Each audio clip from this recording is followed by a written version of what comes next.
Now, Madam Governor, in your own affidavit, on the reappointment of the cabinet, of the county secretary,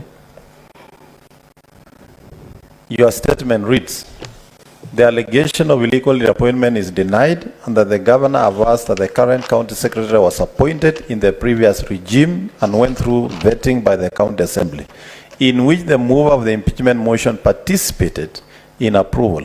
His contract was extended by the previous governor without approval of the county assembly. Please underline, without approval of the county assembly.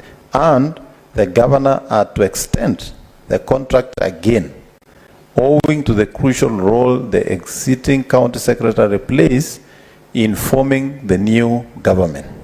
Just as I stopped there, when we asked your chief of staff, who has committed that he knows everything that goes around in there, your chief of staff said that the extended contract by the previous governor had not expired. Why was it necessary to reappoint? Two, you are already aware, Madam Governor, that the previous governor did not submit this county secretary for vetting by the county assembly as required. Did you have to continue with the same mistake that the previous governor had committed?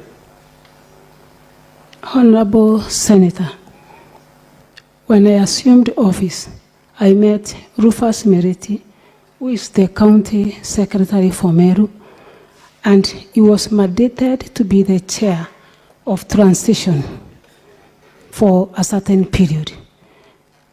I chose to, at least for a few months, to continue working with him. I sought advice from my legal team and also the board, who affirmed that the contract had not lapsed. So I had no otherwise other than to make a statement of intent that I will be willing to work with him even after this, if at all the Public Service Board agrees with my statement of intent. Senator Mandago, I'll come back to you another round. Let me now open up to another senator.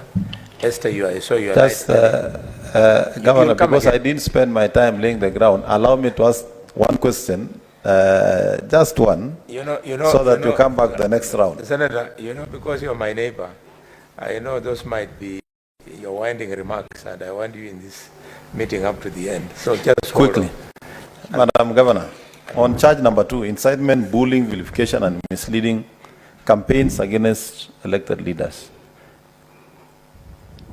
Did you at any given time call the MCAs by the word in Kimeru, Mberwa, which I am made to understand is fox? I have not. In dealing with matters at the ward, Madam Governor, are you aware that part of the responsibilities of the MCAs, and I want to draw your attention to the County Government Act, Section 9 on the role of members of County Assembly, 1A, that says, a member of County Assembly shall maintain a close contact with the electorate and consult them on issues before or under discussion in the County Assembly. Madam Governor, don't you think it was within the mandate of the County Assembly members to engage the residents of their various wards on the matters of this impeachment? I don't deny it was their mandate, but the process and the way the MCAs conducted was wrong.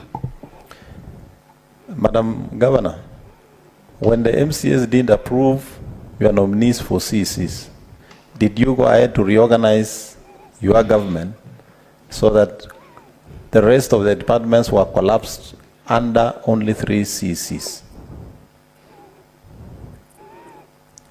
Yes, Honorable Senator, after they approved only 3 CCs, with the advice we reorganized as we sought to take some more names for approval later.